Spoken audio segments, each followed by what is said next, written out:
Tonight, we're settling in with one of the most powerful novels ever written. A story about love, haunting, and what we carry from the past. You don't have to stay awake for this. Let it wash over you. If you drift off somewhere in the middle, that's perfectly fine. Maybe something from a long time ago still visits you sometimes.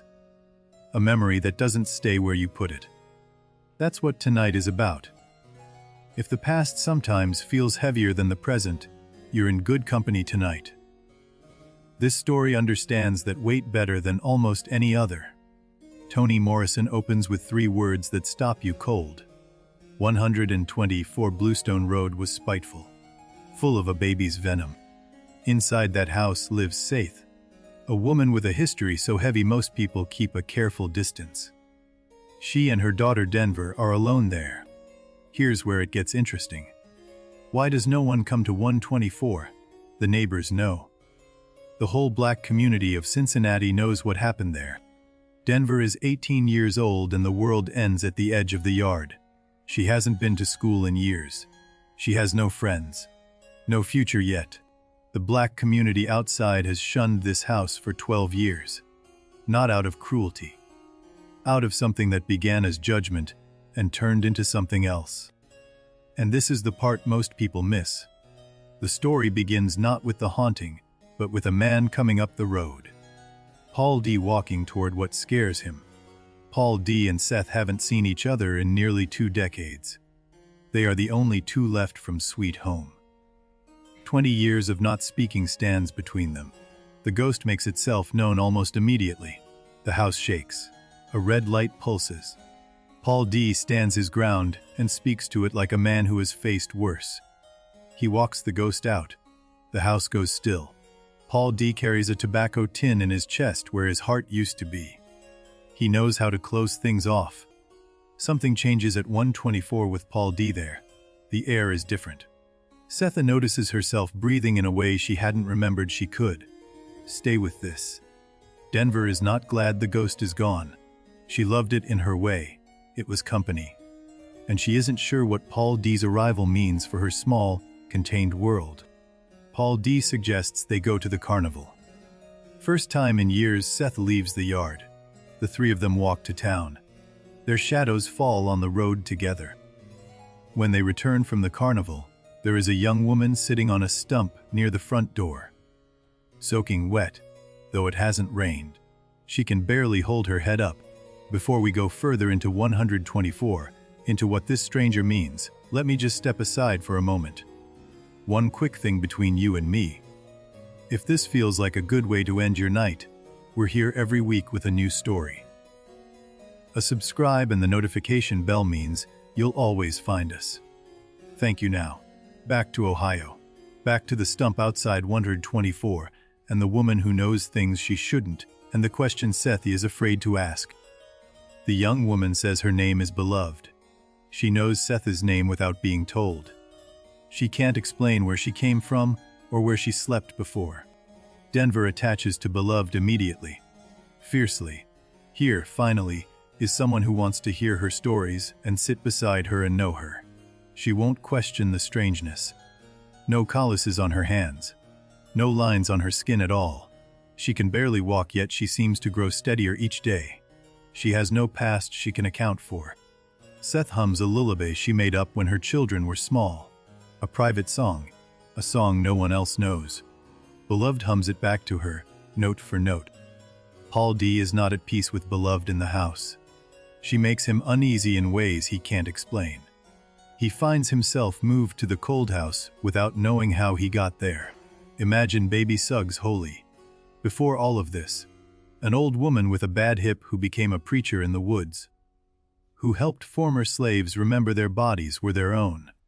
Hal, baby Suggs' son, bought his mother's freedom by hiring himself out on Sundays. 5 years of Sundays. He gave her what he couldn't give himself. Listen to what they did to Sethe in the barn at Sweet Home. While she was pregnant. While schoolteacher watched and wrote in his notebook. This moment never leaves her.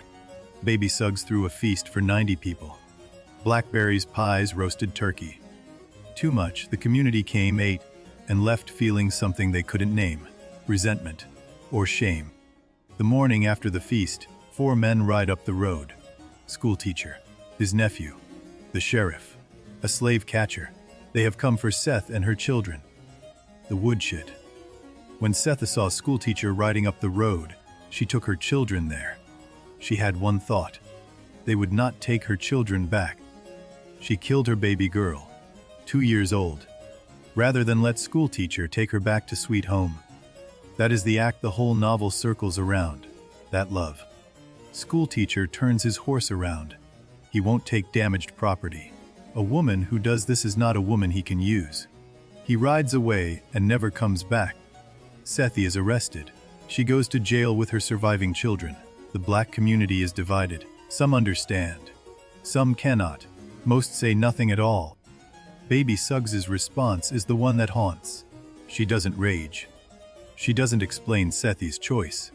She simply goes to bed and starts to die from the inside. The headstone costs 10 minutes with the engraver. Sethe pays what she pays. The stone gets one word, beloved. It's the only word from the funeral service she remembers. Paul D. was at Sweet Home too. For years, he and Sethe and Hal and the others were enslaved on the same Kentucky farm. Beautiful land, monstrous situation. Then Schoolteacher came. The owner died and his nephew took over. He brought a notebook. He measured the enslaved people's heads and bodies and classified their features. 6 people planned to escape Sweet Home. Sethe, Hal, Paul D, Paul A, Paul F, and 6O. Someone told. They were caught before they reached the road. They put an iron bit in Paul D's mouth. Like a horse.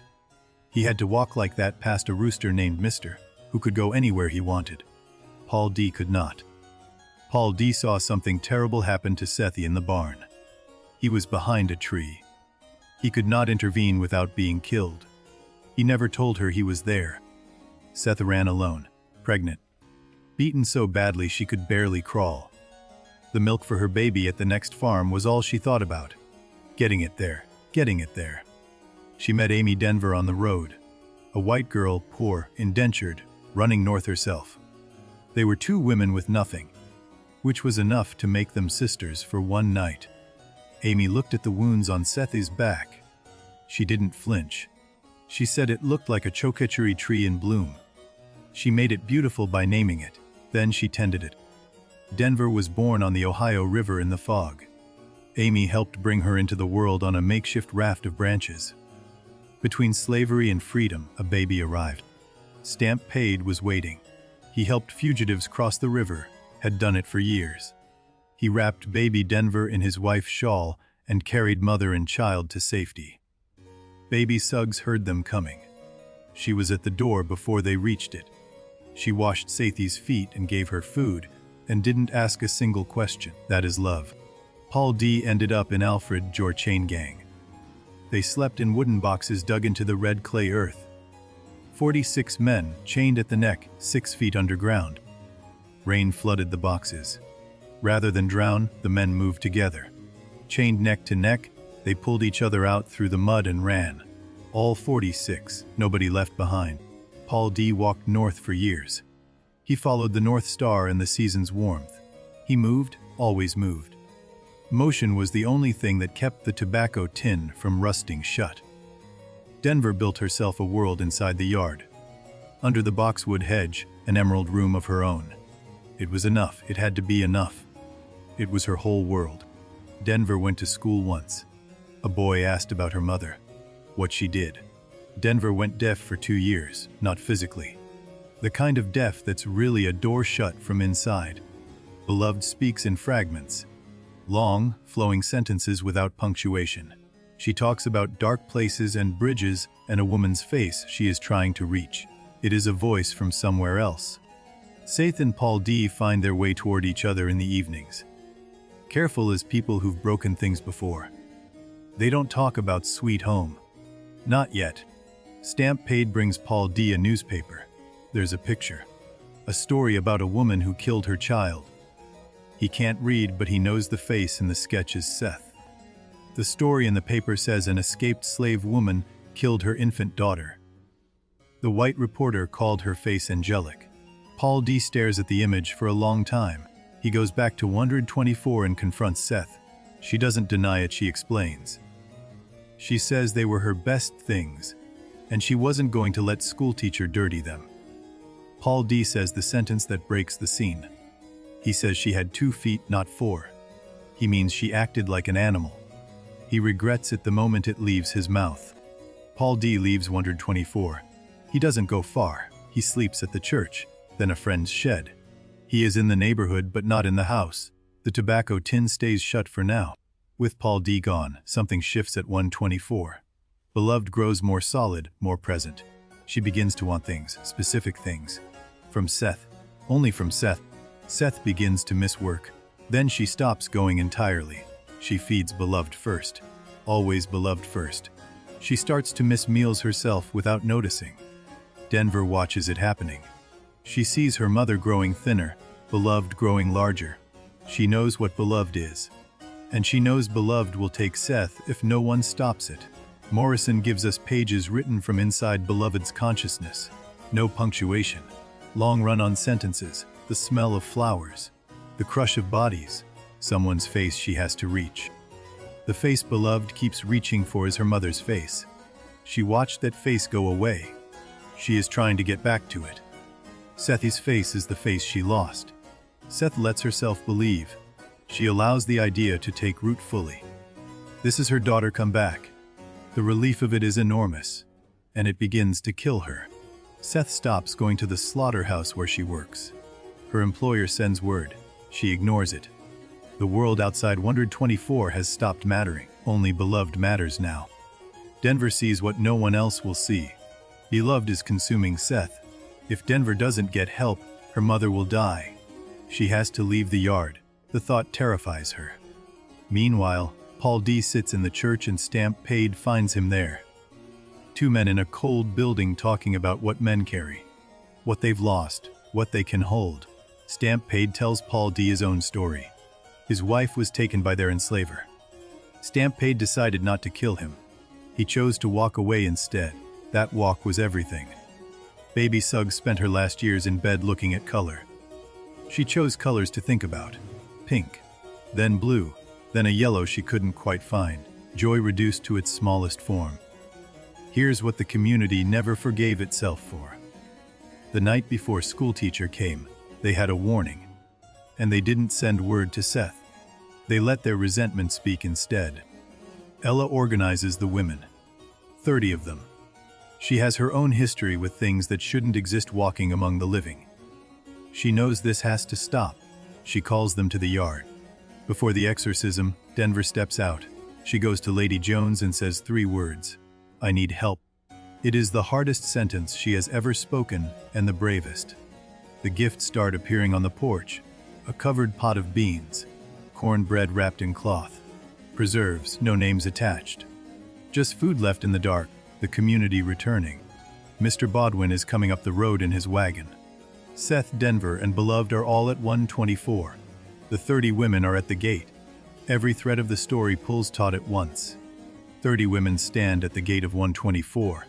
Some are praying, some are humming. Ella stands at the front. They have come to do what the community failed to do 12 years ago. Inside 124, Sethe hears something. She comes to the door and sees the women. Then she sees Bodwin's wagon. Something in her mind breaks the line between past and present. Sethe runs toward Bodwin with an ice pick. Not to escape this time, to attack. Denver tackles her mother to the ground. One act of love stopping another act of love gone wrong. When Sethe runs forward, the women's voices rise. And Beloved, standing in the yard, flickers. The voices hit something in her. The crowd sees her, then she is gone. It's over. The yard is quiet. Bodwin's wagon has stopped. Sethe is on the ground. Beloved is gone. The women stand at the gate not quite sure what they saw. Sethe goes upstairs to baby Suggs's old room. She lies down in the same bed. She is beginning the same dying her mother-in-law did. Giving up from the inside out. Paul D hears what happened. Stamp Paid tells him. Paul D gets up from the church cot, picks up his bundle, and walks back toward 124. He doesn't deliberate long. He goes upstairs. He finds her in baby Suggs's bed. He sits beside her and begins to wash her feet the way baby Suggs once washed hers, the gesture passing down. She tells him beloved was her best thing. He says no. He says, "You are your best thing, Sethe. You are." It is the sentence the whole novel has been building toward. Denver has a new life beginning. She works for wages. She goes to Lady Jones's school in the evenings. The world that ended at the yard's edge now extends past the horizon. Beloved is gone, but the grief isn't. The town doesn't speak of what happened. It is not a story people pass to each other. Some things stay inside the silence. Morrison ends with a refrain she says 3 times. This is not a story to pass on. Each time you read it, the sentence means something different. That's deliberate. That's the whole point. The novel's last image is of beloved herself, a face seen and forgotten, worn smooth by water. She existed. She was here. Then she wasn't, like all the unnamed dead. The chokecherry tree on Sethe's back. Amy named it. Paul D. traced it in the dark. It is both wound and beauty. Morrison understood that the two are not opposites. They coexist. Paul D.'s tobacco tin. He built it over years of surviving things no person should survive. A tin chest where his heart used to be. Beloved cracked it open. He's grateful and terrified. Without community, freedom is just a different kind of cage. Baby Suggs was free on paper for years before she had people around her. The community made freedom real. Amy Denver was white and poor and running north herself. She had nothing to gain by stopping for Sethe. She stopped anyway. Morrison never lets the story be simple about who helps whom. 28 days. That's how long Sethe had at 124 before schoolteacher came. 28 days of free life. Morrison chose that number carefully. It is a woman's full cycle. The rooster mister. Paul D. mentions him only once. But the image never leaves the novel. A man less free than a rooster. Slavery's specific cruelty was knowing exactly what you were denied. Stamp Paid renamed himself. His enslaver gave him the name Joshua. He chose Stamp Paid, a man whose debt was settled. His name was his own act of freedom before he was free. The newspaper clipping reduced Sethe to a story, a sensational paragraph for white readers. No interior, no reasoning. Just a face described as angelic and an act described as monstrous. The novel doesn't move in a straight line. It spirals. Time loops back on itself. You get fragments before you get the whole. That's not confusion. That's how memory actually works. Morrison placed 2 epigraphs at the front of the novel. One is from Romans. I will call them my people which were not my people. The other says simply, 60 million and more. The real woman was Margaret Garner, 1856. She crossed the frozen Ohio River with 4 children and her husband. When slave catchers surrounded the farm, she made her choice. Here's what Morrison asked herself. What was it like inside Margaret Garner? What did she think? What did she feel? History didn't record that, so Morrison invented it, with full respect. The middle passage sits beneath everything in this novel. Not described directly, present as a wound beneath the wound. The original crime that made all the other crimes possible. Schoolteacher's Notebook is one of the novel's most chilling images. Scientific racism. He divided the enslaved people's traits into human characteristics and animal characteristics. He wrote both columns down. The iron bit. Morrison never lets you forget what it meant. An instrument made for horses. Placed in a man's mouth to silence him. Paul D. tasted iron for weeks after it was removed. Sweet Home was considered a good plantation. Mr. Garner bragged about his enlightened ownership. And yet, ownership was the fact beneath every kindness. The kindness did not change the fact. Morrison's prose sounds like memory because it is memory. Sentences that circle back. Words repeated until they change. Rhythms that pull you down like water. It doesn't read, it washes over you. Red is everywhere in Beloved. The ghost's red light. The blood. The red Georgia clay at the chain gang. Baby Suggs thinking about red fabric. Kohler is the cost of everything. Water is everywhere too. The river crossing. Beloved arriving wet. The slave ship's hold. Rain that freed the chain gang. Denver born in river fog. Water gives and takes in equal measure. The name Beloved. Sethe heard it at the funeral. beloved, 3 syllables spoken over a 2-year-old girl. She could only afford one word for the headstone. That word. Denver's name came from Amy Denver, a white girl who had no reason to stay. The name is a gift across a divide, a reminder that help came from an unexpected direction. Sethe's milk. She was beaten and her milk was taken, and she kept moving. She had sent her baby ahead. The milk was for that baby. They could beat her but not stop the milk. Baby Suggs's bad hip came from years of heavy labor. It gave her a rolling gait. She turned that rolling walk into something commanding. She made her wound her presence. The clearing. Imagine going there. Trees so thick the light comes in pieces. People who had been told their bodies were not their own, learning to cry and laugh and dance in them again. Baby Suggs told them to love their flesh. Love your hands, she said. Love your neck. Love your liver. Love your heart. For this is the prize. The body you live in belongs to you. When the community turned from 124, they lost the clearing too. Baby Suggs stopped preaching. The healing space closed. What the community withdrew from, the community also destroyed. Ella led the exorcism because she knew things. She had survived her own captivity. She had given birth to something she refused to nurse. She knew what it meant for the past to return with a body. Picture the 4 horsemen on that morning road. Schoolteacher in front, the Znevrif, the slave catcher. A formation so ordinary to them, so catastrophic to everyone else. Sethe is arithmetic. She weighed slavery against death and chose death. Not out of despair. Out of a love so absolute it couldn't accept limits. That is the novel's hardest truth to hold. Paul D. couldn't hold Sethe's grief and his own at the same time. His tobacco tin was full. He needed it full to function. Love, Morrison shows us, has limits shaped by our own wounds. Rememory. Morrison invented the word. It means a memory so strong it becomes a physical place. The memory of the thing and the thing itself occupy the same space. Sethe explains rememory to Denver. She says if you go to Sweet Home, you'll see it. Not because you were there. Because the place holds the memory. The memory lives in the ground. Denver is afraid of her mother. Not all the time, but some of the time. She knows what her mother is capable of. She loves her completely. Both things are true at once. Denver's specific terror is this. If rememory is real, she might accidentally walk into her mother's past. The schoolhouse might reach out and take her. The past as active threat to the living. Survival carries a wound. The people who made it through carried the weight of those who didn't. And sometimes that weight hurt the very people they were trying to protect. Beloved wanted presence. She didn't want Sethe's guilt or her grief. She wanted to be looked at. She wanted Sethe to choose her again, this time forward. That need is not rational, it is real.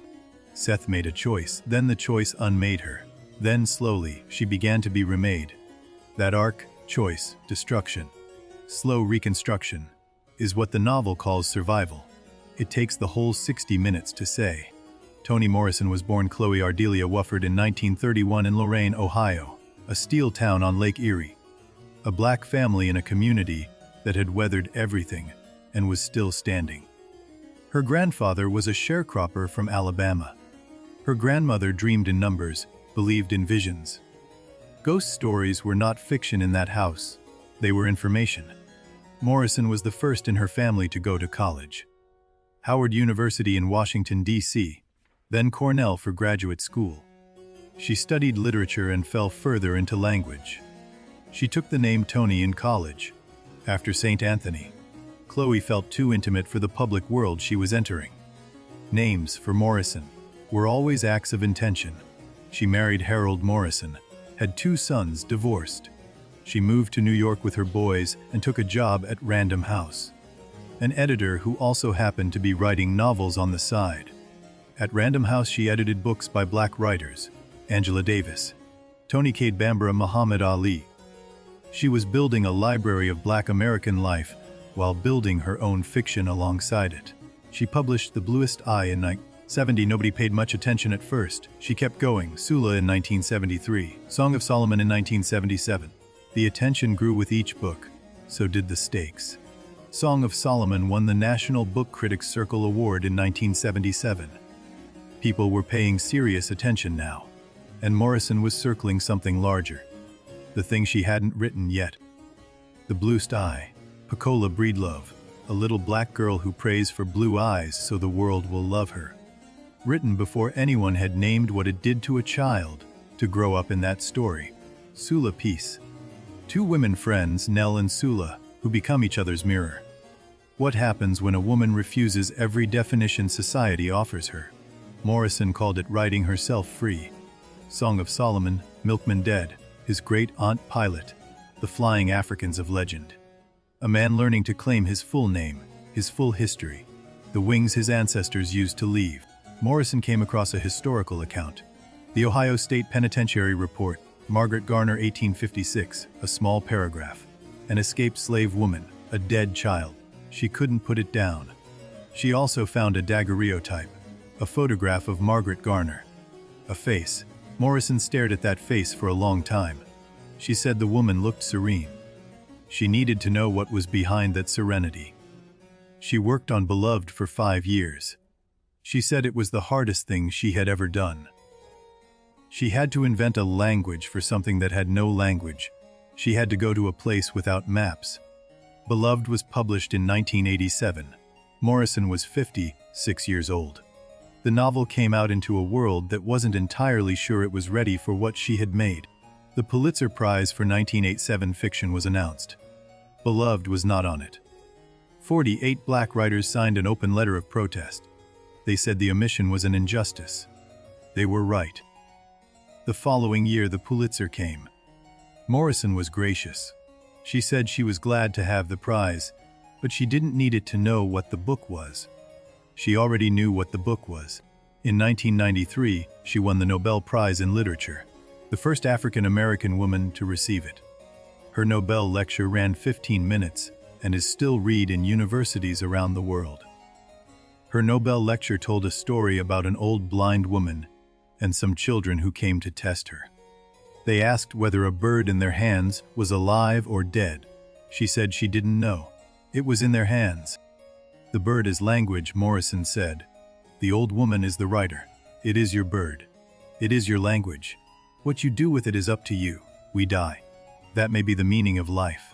But we do language. She kept writing after the Nobel. Tar Baby Jazz Paradise. Love. A Mercy. Home God Help the Child. Each book a different angle on the same enormous subject.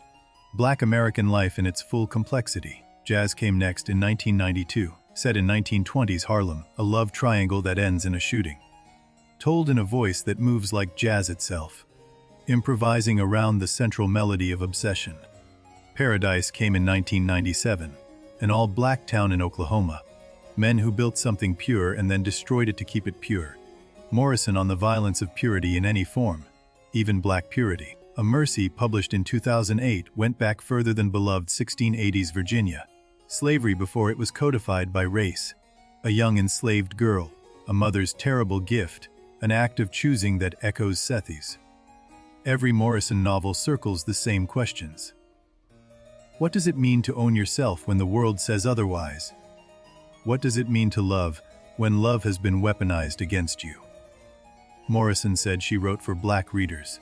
She said she did not write with one eye on a white audience. That decision changed everything about what she could say, and how she could say it. She called it the white gaze, the habit of black writers explaining themselves to an imagined white reader. She refused it.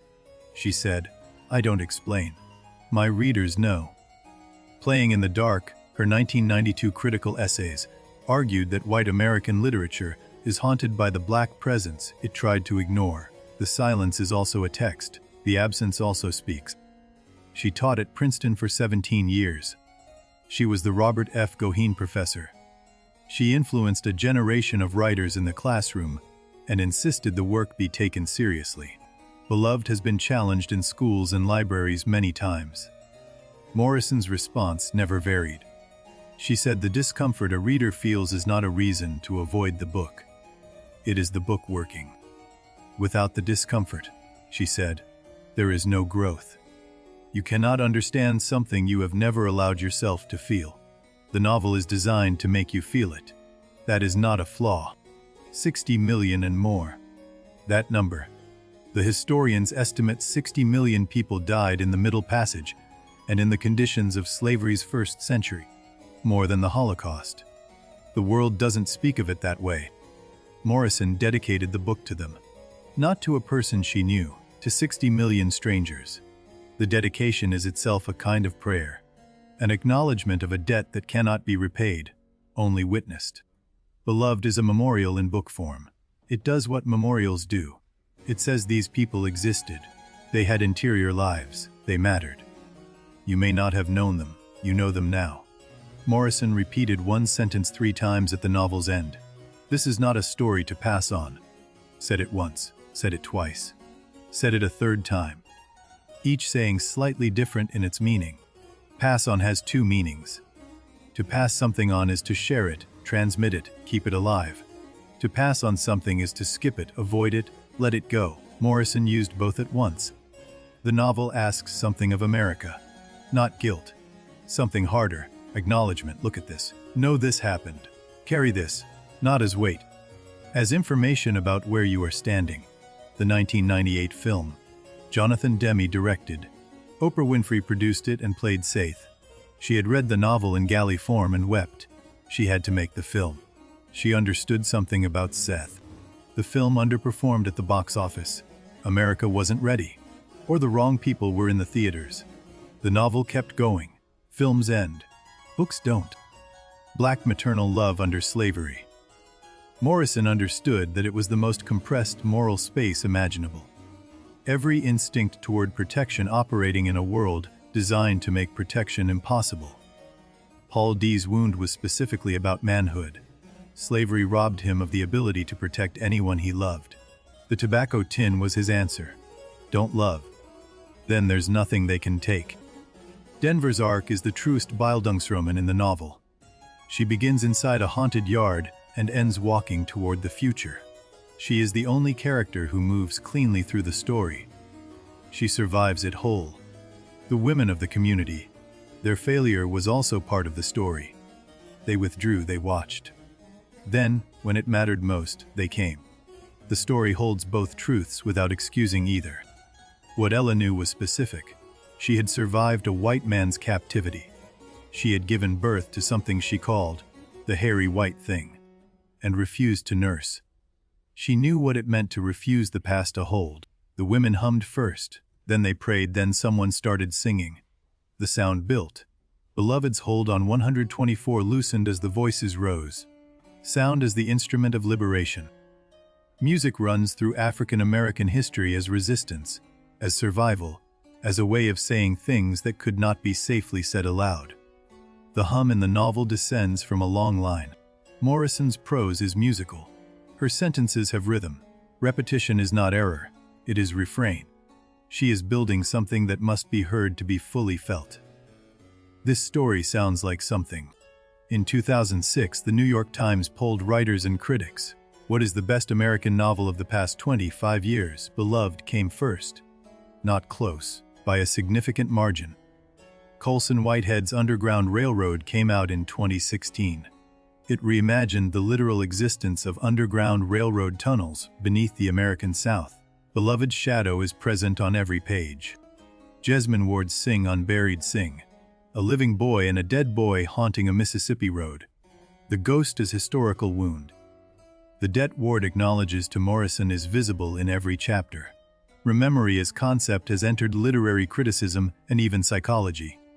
The idea that trauma lives in places, not just people. That you can walk into someone else's wound. Morrison named it before the science caught up. Denver inherits something unexpected from all of this. Not just the haunting, the community's return. She becomes the reason the community atones. Her courage gave them the opening they needed. Sethe's arc is the longest. From enslaved woman running to free woman haunted to ghost's prisoner to, finally, maybe, in Paul D's hands and her own, a woman who is her own best thing. Paul D's arc is the road itself. He walked for years to avoid arriving. Then he arrived at the wrong moment, Then he left. Then he came back. The coming back is everything. The return is the novel. The community's arc is the quietest and the most necessary. From feast to resentment to silence to abandonment to guilt to food left on a porch to 30 women singing at a gate. That full circle is also a love story. Love is the novel's engine. Not romantic love, the fiercer kind. The love that doesn't have a word for its limits because it never found them. That love is dangerous. It's also the only kind that saves. Sethe's flaw, in the classical sense, is love without limits. Greek tragedy gave us heroes whose greatest strength destroyed them. Sethe's love is exactly that. The protecting force and the killing force are one thing. Beloved is more than one dead baby. Morrison built her to hold more. She is every unnamed life that crossed the Atlantic and did not arrive. Every child sold away, every grief without a name. The body in this novel is a political fact. Who owns your body? What your body is made to do. What your body is allowed to feel. Baby Suggs's theology was radical because that was the battlefield. Baby Suggs preached outside the church. No building, no institution. The church was in the trees. The altar was a flat rock. She kept the theology outside anything that could be owned or controlled. Morrison drew on African spiritual traditions, the ancestors who return, the living and dead in conversation. In West African cosmology, the dead are not gone, they are nearby and interested. Beloved comes from there. Reconstruction, the period when Beloved is set 1873. 8 years after emancipation, the promise of Reconstruction was enormous. The betrayal of it was equally enormous. Morrison situates her story exactly there. Freedmen's Bureau, the institution that was supposed to help formerly enslaved people transition to citizenship. It was underfunded, undermined, and abolished in 1872, the year before the novel's present. Without Reconstruction's protection, formerly enslaved people were vulnerable again. The Black Codes, the convict lease system, sharecropping that was slavery by another contract. Paul D's chain gang was legal. The Fugitive Slave Act. Under it, Sethe could have been returned to sweet home, even living in free Ohio. The border of the Ohio River was real. The freedom on the other side was legal but fragile. Stamp Paid knew the law in his body. He had crossed the river carrying people who were legal property until their feet touched the Ohio bank. He understood freedom as a fact that could be argued with. The Cincinnati race riots of 1829. Mobs drove nearly 2,000 black residents out of the city. The free black community Morrison writes about lived inside that history. Safety was never absolute. The Underground Railroad was not a metaphor. It was people. Ordinary people who hid others in barns and cellars and false walls. Stamp Paid was one of them. Real names, real river crossings, real risk. 28 free days. Count them. Morrison counted them. A lunar cycle exactly. What the body knows about time, Morrison knew. The freedom lasted one complete natural cycle. Then it ended. Scientific racism in the 19th century. Samuel Morton measured skulls. Louis Agassiz photographed enslaved people as specimens. Schoolteacher is not an exaggeration. He is a portrait from life. Writing was forbidden to enslaved people in most slaveholding states. Literacy was a crime. Schoolteacher's notebook was violence made from letters. Frederick Douglass learned to read in secret, and it changed everything. Denver going to Lady Jones's school is the novel's quietest act of revolution. She is learning to read in a world where her mother was taught it was dangerous. Each generation moves one step further into the possible. What does it mean to own your story? The slave narrative was a genre, but it had rules. It was written for white abolitionists. Certain things could not be said. Morrison said them in fiction, without apology. Sixo, one of the Sweet Home men. Morrison barely gives him space, but he fills it. He counts his beloved the 7-0 by mathematical proof. He burns and laughs. He is the most alive character in the novel. The 7-0. Sixo loved a woman called the 30-mile woman. He counted the ways she increased him, proved his value mathematically. 1 + 1 does not equal 2 when love is the arithmetic. It equals more. Howl at the butter churn. Paul D. saw it. Hal had seen what happened to Sethe in the barn, and something in him simply broke. He sat at the churn and smeared butter on his face. His mind went somewhere else. Hal never appears in the present tense of the novel. He is seen only in memory. Whether he lived or died, Morrison leaves uncertain. Some wounds don't need a death to constitute an ending. Names carry the whole novel: Beloved, Sweet Home, Schoolteacher, Baby Suggs Holy, Denver. Each name is an argument. Morrison chose every name with the deliberation of a poet. Paul D.'s full name: Paul D. Garner. The last name belongs to the man who owned him. He carries his enslaver's name because it was the only name given. This is part of the wound. He knows it. Paul A. hanged. Paul F. sold down the river. 6-0 burned. Hal broken at the churn.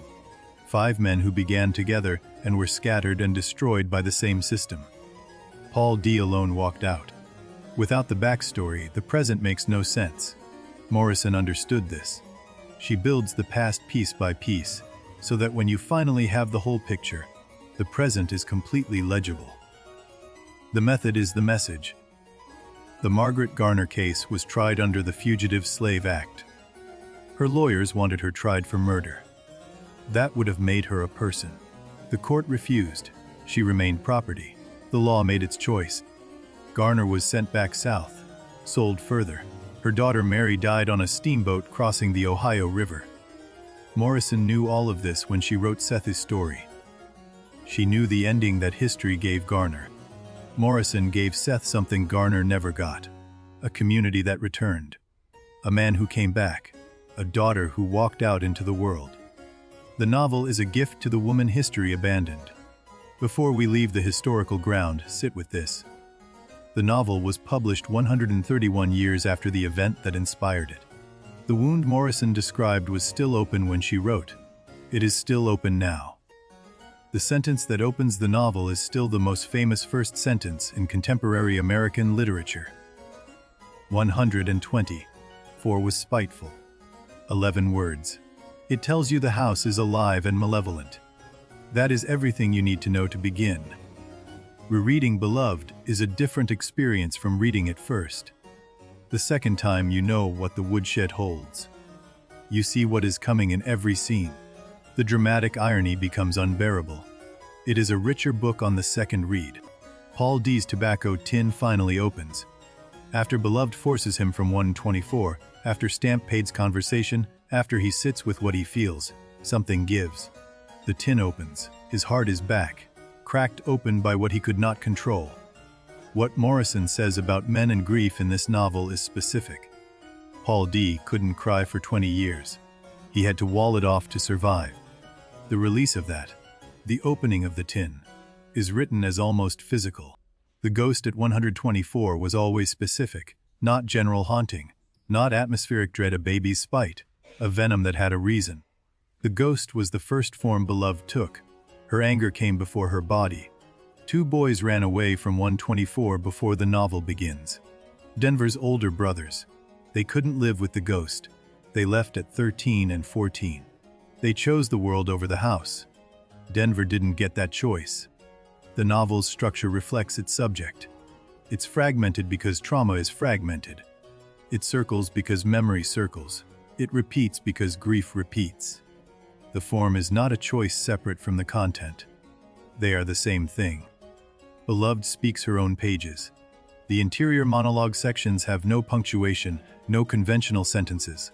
They read like drowning, like pressure, like the way consciousness might sound underwater or under grief. The red ribbon. Stamp Paid found it in the Ohio River. A child's red ribbon with a curl of black hair attached. He knew what it meant. The river carried things. He stopped counting what it carried. What Stamp Paid heard when he stood near 124. A sound he couldn't identify at first. Then he recognized it. Every black woman's sorrow. Every black man's shame. Every child's silence. The house held all of it. Before we come fully to rest, let's hold the ending one more time. Sethe in bed, Paul D. beside her. Denver on her way somewhere. Beloved gone. The grief not resolved, the love continuing anyway. The novel ends with the word beloved. One word. The same word that is the ghost's name and the reader's address and the book's title. Morrison closed the circle completely. The last word is also everything. Morrison was asked if she worried the book would be too much for readers. She said she worried it would not be enough, that she had not found the right container. She kept trying until she had. She said one thing about the writing process that stayed with everyone who heard it. She said she had to become the kind of writer who could write this book before she could write this book. It took 20 years. Every year, new readers find Beloved. In high school and universities on their own, in reading groups. The book keeps finding people who need it. That is what the best books do. They wait for you to be ready. What you take from this novel is specific to what you bring to it. Every reader finds a different door in. That is not a weakness of the book. It is the strength of a work that holds more than any single reading can contain. The word beloved itself. Before the novel, it was a word for Sunday sermons and wedding ceremonies. Morrison gave it back its weight. After reading this book, the word does not mean what it meant before. She died in August 2019. Toni Morrison. She was 88. She left 17 books, essays, plays, librettos, children's books. She left a literature that did not exist before she wrote it into being. What she said in a 2012 interview. Someone asked if there was a book she wished she had written. She paused for a long time.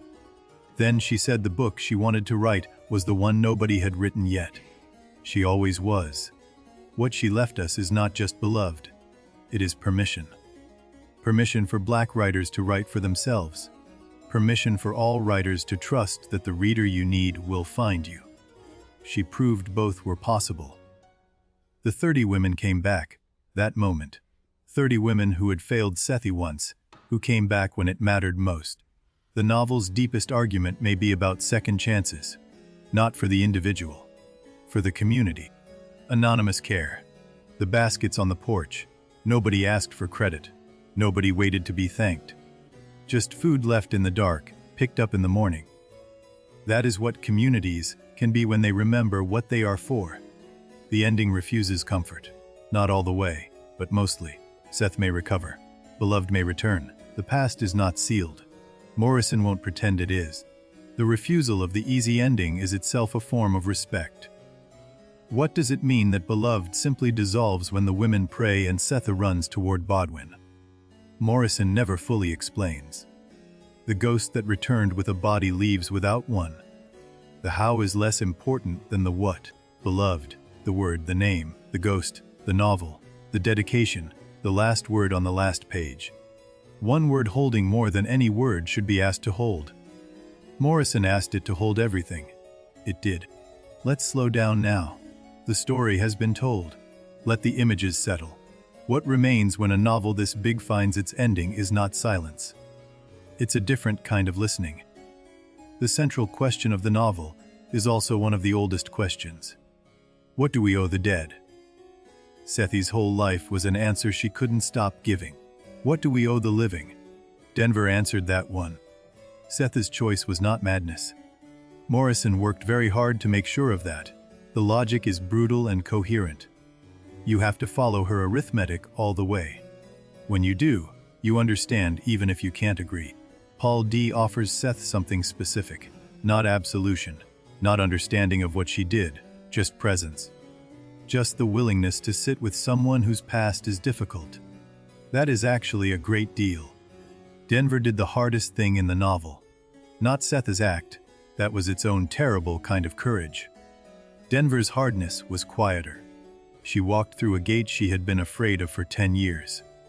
That is also courage. The anonymous gifts on the porch. Morrison understood something about how communities actually heal. Not grand gestures, not confrontation, a pot of beans left before dawn, cornbread wrapped in cloth, just food, just care resumed. What the community failed at first was specific too. They saw baby Suggs's feast as too much. They felt shamed by it, and their pride prevented them from warning Sethe. Pride is not a small sin in Morrison. It costs lives.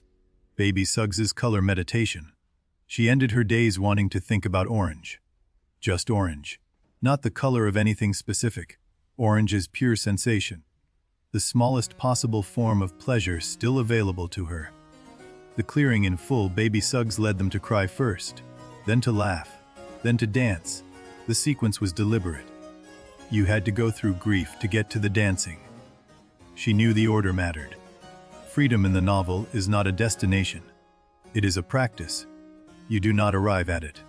You tend it daily, against everything that tries to take it back.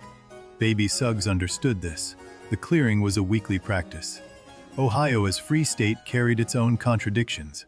Racial segregation existed. The Fugitive Slave Act extended enslavers' power across state lines. Free black residents faced violence and legal persecution. Freedom was conditional. The red ribbon again. Stamp paid found it. He didn't tell anyone right away. He carried it with him. What do you do with the evidence of something no one wants to name? He carried it until he couldn't anymore. What Stamp paid understood about 124. The house didn't just hold Sethe's pain. It held the pain of the entire community's collective experience. Every person who had lost something walked past it. The house was a mirror. The feast as original fracture. Before schoolteacher came. Before the woodshed. The community's resentment of baby Suggs's abundance cracked the foundation. Morrison traces everything back to that feast. Generosity punished. Paul D's return after the exorcism is not triumphant. He comes back uncertain. He doesn't know if he'll be accepted or what he has to offer. He comes anyway. The coming is the act. The uncertainty doesn't prevent it. Sethe in baby Suggs's bed, the repetition of the gesture. Baby Suggs lay down after the woodshed and never truly rose again. Sethe lay down after beloved left. Paul D's return is what prevents the pattern completing itself. Morrison placed the novel's most important line in Paul D's mouth. You your best thing, Sethe. You are. Not your children. Not your sacrifice. Not your grief. You. That had never been said to her. The cycle of harm between oppressed people. The novel doesn't look away from it. The community hurting Sethe. Sethe's act hurting Denver. Denver's isolation hurting her. Harm moves through generations when it has nowhere else to go. Morrison never reduces schoolteacher to pure evil. He believes in his system. He is educated, methodical, internally consistent. Banal evil is the most dangerous kind. It doesn't announce itself. It comes with a notebook. Sethe's relationship to food. She fed her children first, always. She fed the community at the feast. She fed beloved before herself. She had never been taught to feed herself first. That was the wound beneath the wound. Self-care as revolutionary act. In a system built on the depletion of black bodies, to eat first, to sleep well, to tend your own wounds. Baby Suggs preached this. It was not selfishness. It was resistance. Denver's hunger in the late novel is both literal and symbolic. She hasn't eaten because Sethe isn't working. And she is hungry for the world. Both hungers drive her to the gate. Hunger as the engine of her transformation. What Lady Jones gave the community, she received Denver and cried and sent the word out. She was the hinge. Without her, the community's return might not have happened. The hinge matters as much as the door. Mr. Bodwin, the abolitionist, still thinks of 124 as his property. He helped genuinely, and he is still the landlord. Morrison will not let the good white man be simply good. Goodness within power is still power. The women saved the day. 30 women and their voices. Not men, not lawyers, not the government. Women who had failed once and came back. Morrison's faith in collective female action is specific and hard-won. Baby Suggs holy. The holy in her name is not official. The community gave it to her. She earned it not through doctrine, but through practice. She taught people to inhabit their bodies again. That is as holy as it gets. The house at the end of the novel, after beloved leaves. It is quieter than it was with the ghost, but not empty. Paul D is there. Denver comes and goes. The house is becoming something it hasn't been. Ordinary. The novel's last chapter is barely 2 pages. After everything, Morrison doesn't dawdle at the ending. She gives you the refrain 3 times. Then silence. That's all the ending needs. She trusts the reader. Morrison's prose sounds different read aloud. Something in the rhythm becomes audible that is harder to catch on the page. The repetitions become refrains. The sentences lengthen and break like waves. It was written to be heard. The novel's dedication page. Before the first chapter, after the title, 60 million and more, 4 words. The shortest dedication in the American canon, and the most encompassing. All of them there in 4 words. The novel came out in a specific moment, 1987, the Reagan era, an America actively moving away from civil rights gains. An era hostile to the history beloved forced into the light. The timing was not accidental. Morrison was teaching at Princeton when she won the Nobel. She was a professor who was also a novelist, who was also an editor. She held all 3 things at once her whole career. Doing the work was always the point. Her son Slade died in 2010. She said grief entered her writing after that. Not as subject but as weather. She said the writing became different, heavier, more patient. The late novels carry something the early ones don't. God Help the Child, her last novel, published 2015. A Woman Called Bride. Her mother bleached her skin as a child to appear lighter. Another exploration of self, rejection taught to black children by a racist world. Morrison said in her last major interview that joy was always part of the project. People forget that. They see the darkness and miss the joy. The clearing has dancing, the feast has laughter. Sixo laughs at his burning, joy insists. The novel's last word. Beloved, we return to it. After all of this, the name on the headstone, the name of the stranger on the stump, the name of the book. Morrison closed a circle perfectly. The last word is the whole thing. What the novel does to the reader. Not everyone, but the readers it reaches. It changes something in how they hear certain words, how they understand certain silences, what they notice in American history. Books do that. The best ones do. In 2020, when America revisited its history of racial violence, Beloved returned to bestseller lists. New readers found it. Old readers returned to it. The novel knew it would be needed. It waited 33 years and was right. Morrison said in 1987 that she wrote the novel she would have wanted to find in a bookstore. A novel that took the interior life of a formerly enslaved woman with absolute seriousness. That book did not exist. She made it. The novel's relationship to silence. Sethe's silence about the woodshed. The community's silence about their warning. Paul D's sealed tin. Baby Suggs's withdrawal. Silence is the enemy in this novel. Speaking even into a void is survival. The act of telling, Morrison believed it. The act of being witnessed. Having someone hear your story without flinching away is part of how people survive unbearable things.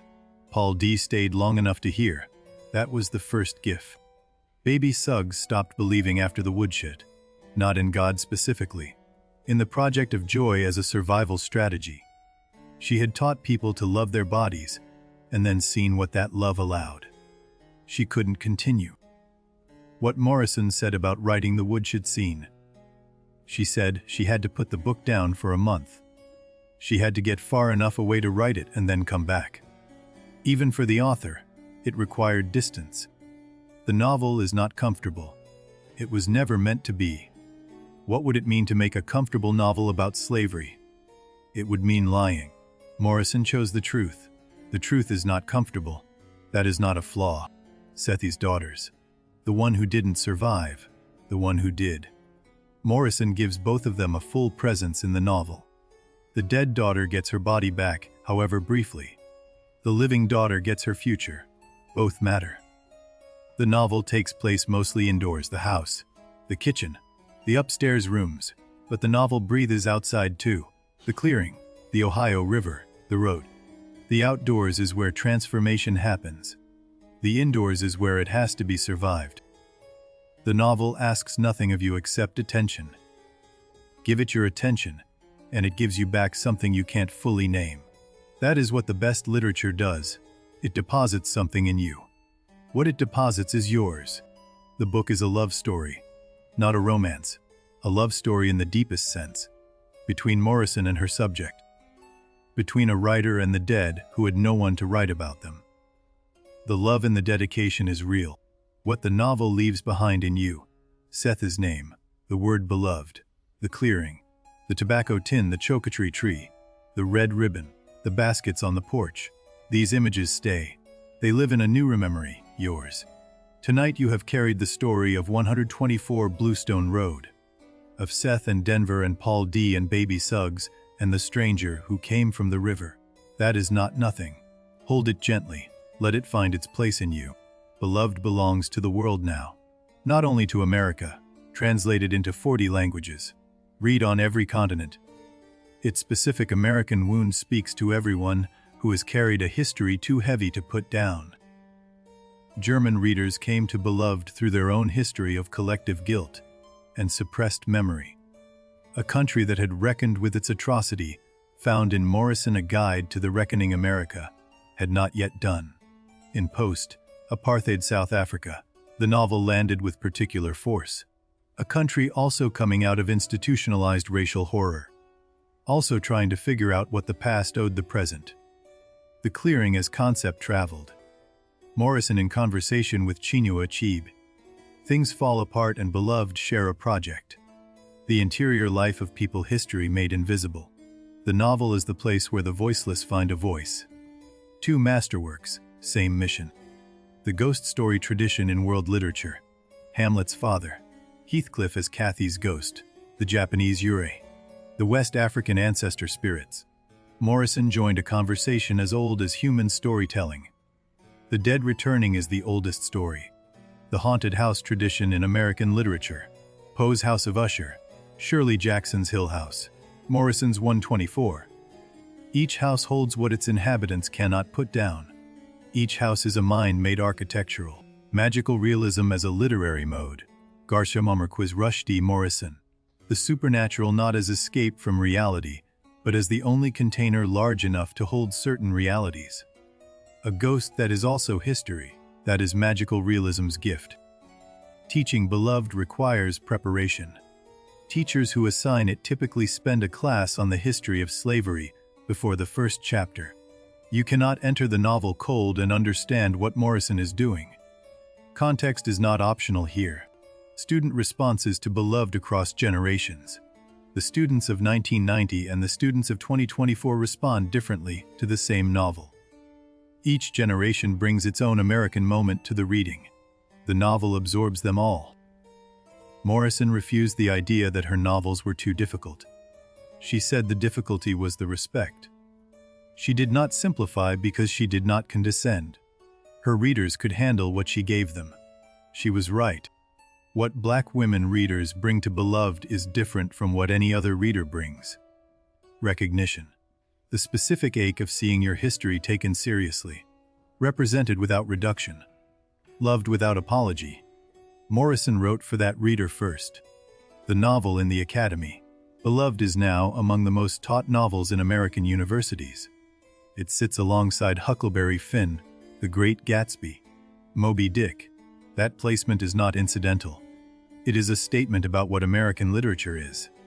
Beyond the Academy, Beloved lives in book clubs and reading groups across the country. People who never took a class on it, who simply picked it up and were changed. Literature doesn't need a classroom, but it's glad when one is offered. Morrison's Playing in the Dark sits beside Beloved on every serious shelf. The critical essays show the thinking behind the fiction. Together they are a complete argument about American literature and the Black presence that haunts it. Jesmyn Ward, Colson Whitehead, Edward P. Jones. The writers who came after Morrison and acknowledged the debt. Not imitators, inheritors. The difference is that inheritors make the gift their own. She gave them room. The specific images Morrison's novel planted in the culture. The chocotry tree. The tobacco tin. The red ribbon. Rememory. These are not just images from a novel now. They are part of the American imagination. She put them there. The novel's challenge to the reader is also an act of respect. Morrison assumed you could handle it. She assumed you had the capacity to hold difficult things. That assumption is itself a gift. She treated you as capable. What the novel says that cannot be said any other way. that the interior life of a formerly enslaved black woman is as rich, as complex, as worth the full attention of literature as any life that has ever been written about. That is the argument. It required a masterpiece to make it. Morrison collected honorary degrees from more than 30 universities. She received the Presidential Medal of Freedom. She was given every honor American culture offers. She accepted them all without softening what she had written. She said in a late interview that she had no regrets about the work. Not the hard choices, not the Nobel lecture, not the difficult novels. She said she only regretted not starting earlier. She started at 39. She wrote until she died at 88. What she left: 17 published works, a generation of writers she edited and championed, 40 years of students she taught at Howard, Yale, Princeton, and the novels that will outlast everything else, starting with Beloved. The novel is now 37 years old. It has been read by millions. It keeps finding new readers. The Ghost of 124 Bluestone Road has been released, but the novel remains. Some books complete their job and rest. This one doesn't rest. The clearing lives beyond the novel now. The idea of a place where you go to grieve, to laugh, to dance, to reclaim your body. It has entered the imagination of anyone who has read about it. Baby Suggs's gift keeps giving. Before we begin to wind down, let's give Baby Suggs her full due. She is the novel's moral center. Before the tragedy, after it. She held the community together and then was broken by it. Her brokenness is part of her wholeness. Her name, Baby Suggs, not chosen given. She didn't know her own name. Her husband had always called her Baby. Her legal name was something she couldn't recall. The name Suggs came from a man who owned her. She made it hers anyway. Hall deserves a final word.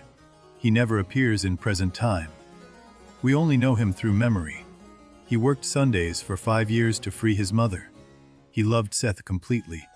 He was destroyed by what he witnessed. He was a good man. That was not enough to save him. Sixo gets the last word on joy. He burns and he laughs. The sound of his laughter is the sound of someone who found the one thing slavery could not take. He died knowing Sethe got away. He died victorious in his way. The novel's final gift to the reader is permission. Permission to hold difficult things and not be destroyed by them. Permission to grieve and then continue. Permission to love what has cost you everything. Sethe got that permission from Paul D. The novel offers it to you. The novel was called a work of genius, a masterpiece, the greatest American novel. It was also called too hard, too dark, too much. Morrison never took the praise or the criticism and let either one tell her what she had made. She already knew. She is gone now. Toni Morrison, August 5, 2019. But the novels stay. The novels always stay. The dead leave their best things behind them. She left 17. The best one has a single word for its title. Tonight you heard the story of 124 Bluestone Road. The story of a woman who loved too hard in a world that didn't let her love safely. The story of a daughter who saved her. The story of a community that came back. We do language. That was Morrison's Nobel line. We do language, even though we die. Maybe especially because we die. The making of language is what we do with the time between being born and not being here anymore. Language holds what we cannot hold in our bodies. When the thing is too large for one life to carry, you put it in a sentence. Then the sentence carries it for you. Then other people can read the sentence and carry it too. That is how 60 million are remembered. The novel has been read by people who have never heard of slavery's history and by people who carry it in their DNA. Both readings are real. Both are valid. The novel holds room for every reader who comes to it with honesty. What remains at the end is the clearing. Baby Suggs's gift. Go into the trees. Cry, laugh, dance. Do all three if you need to. Let someone watch you do it without flinching. Then walk back to your life. Do it again next week. You are your own best thing. Paul D. said it. Morrison believed it enough to build a novel around the difficulty of believing it. The sentence is simple. Everything in the novel is the work of getting to it. Tonight you got there with Sethe. That matters. The story has settled now. The images are there in you, wherever images go when you close your eyes. The house on Bluestone Road. The river. The clearing. Beloved walking out of the water and walking back into it. All of it there. What Morrison gave us with this novel cannot be taken back. Once you have read it, the word beloved means something it did not mean before. Once you have read it, the Ohio River is not just a river. That is what the greatest writing does to the world. Tonight you held 60 million people in a story about one woman. That is what literature is for. To make the uncountable countable. To make the nameless named. To make the invisible visible. Tonight you did that. Gently, without effort. Just by listening. The light she left. What Morrison illuminated cannot be unlit. The interior life she gave to the silenced cannot be taken back. She shone a light on something America needed to see. That light is still on. It will stay on. The story is told now. We're in the quieter part of the evening. The part where you don't have to hold anything tightly anymore. Let the images from tonight find their own level in you. What we carry from a story like this is not always words. Sometimes it's just a feeling. The weight of something real. The sense that you've been somewhere. Tonight you went to Ohio to 1873. You were there. Every family carries its dead in some form. The names we say at holidays. The photographs on the wall. The habits we inherited from people we never met. The dead stay with us. The question is whether we stay with them too long. Baby Suggs gave us the clearing. The idea of it. A place in the trees where you go to cry until you're clean. You don't need Ohio for that. You don't need 1873. The clearing is wherever you decide it is. Permission to grieve. That's one of the things the novel quietly offers. Not to explain your grief or justify it, or be done with it on schedule.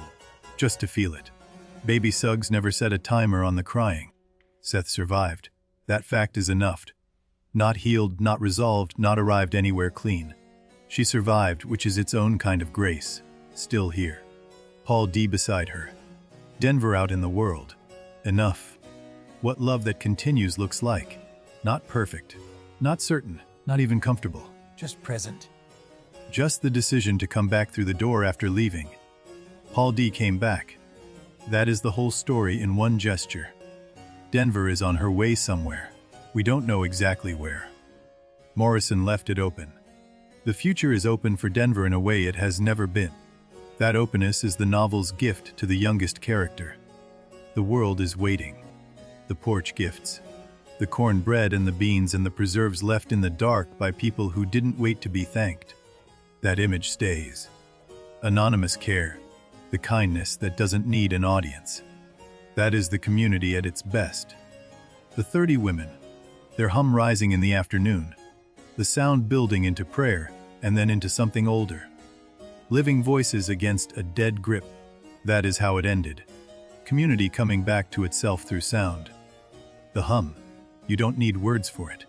Just sound. Just the fact of another person making sound beside you. That's what the women offered 124. Not a sermon. Not an argument. Just sound. Just presence. It was enough. Tonight, wherever you are. In whatever bed or chair or corner of a room you've found for yourself. You've been keeping company with a story that has kept company with millions. That's a quiet kind of connection. Worth noting before sleep. Beloved the character. Whoever she was exactly. Whatever she was seen tonight. You heard her name spoken. You watched her arrive from the river and watched her dissolve into the voices. She was here. She was known. The pink headstone. A small rough cut stone with one word. It was the most Sethe could give and also exactly enough. Beloved. The stone is still there, in the novel's imagination. The word still on it, still holding. Whoever is on your mind tonight. Someone you've been missing. Someone you carry in a part of you that doesn't have a name. They're welcome here. In the space this story made. Tonight there's room for them.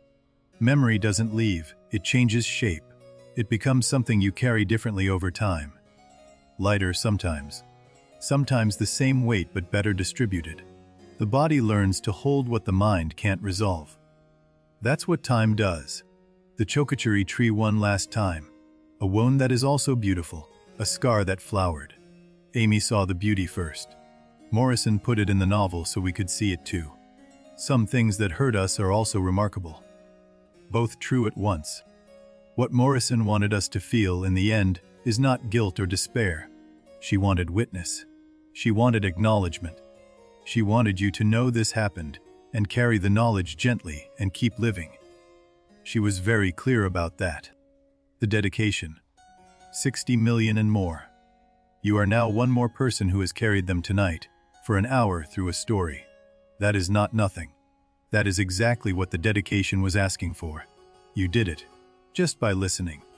Language is memorial, the word you keep, the name you remember, the story you carry. That is how the dead continue in the living, not through graves or monuments, through being spoken, through being known. You are your own best thing. It was said to Sethe. But Morrison put it in a book so it could be said to you too. Tonight, in whatever state you're in, that sentence was also written for you. Hear it that way if it helps. Baby Suggs' clearing, imagined for you now. Wherever you are, whatever you're carrying tonight, there's room to set it down for a while, not forever. The trees are here. The gray rock is here. Come in. The Ohio River at night, still and dark and patient. It has been here for everything this story contained. It will be here after the story ends. Some things are older than any grief. The water is one of them. 124 Bluestone Road, quiet now. The ghost gone. The house just a house. The porch just a porch. The yard just a yard. Sometimes the most profound ending is simply the ordinary returning. The house on Bluestone Road, ordinary at last. In the imagined future, Baby Suggs' bed, the red light gone, the house settled, her breathing even. Paul D. nearby. The past still there, as it always will be, but not holding her down tonight. Not tonight. Denver on her way somewhere. Morning will find her in motion. She takes it one step. One day, one wage. One word writ at Lady Jones's table. The future built in pieces, the way all futures are built. She's good at it now. The stars above Ohio, the same stars 60 navigated by. The same stars Paul D. followed north for years. The same stars above 124 the night before schoolteacher came and the night after beloved left. Unchanged, still there. The sound of the night. Whatever night sounds are with you right now. Crickets if it's summer. Rain if it's raining. The particular quiet of whatever hour this is where you are. That sound is part of the story now too. Let the story settle where it needs to settle. Don't hold it. It'll find its place. The things from tonight that you'll remember. The things that fade will fade. The book will still be there if you want to go back. Good stories do something specific at night. They give the darkness a shape. They put something in the silence that is not loneliness. Whatever else you hold tonight, you also hold this. 124 Bluestone Road, Sethe. Beloved. The river. The clearing. Morrison's voice. If you've ever heard a recording of her reading, you know. Unhurried. Completely sure of every word. Warm but never soft in the wrong way. That voice knew what it had made. Tonight you heard something of it. The word beloved in your mouth. Try it quietly, it's an old word. Anglo-Saxon root be and love joined. The person who is loved, the state of being loved. Both meanings folded into 4 syllables. Morrison chose exactly the right word. Whoever is on your mind tonight. Someone from long ago or recently. Someone you loved. Someone who loved you. Someone you're still figuring out. They were here. They were real. That is enough to be held with care. The night is deep now. You've traveled far tonight. Ohio and Kentucky and the Atlantic and back. You've been to 1873 and to Morrison's study and to the Nobel Hall and back to the river. You can rest now. You earned it. Good night. The house on Bluestone Road is quiet. The river is moving in the dark. The clearing is empty and waiting. The story is complete. Sleep well. Beloved.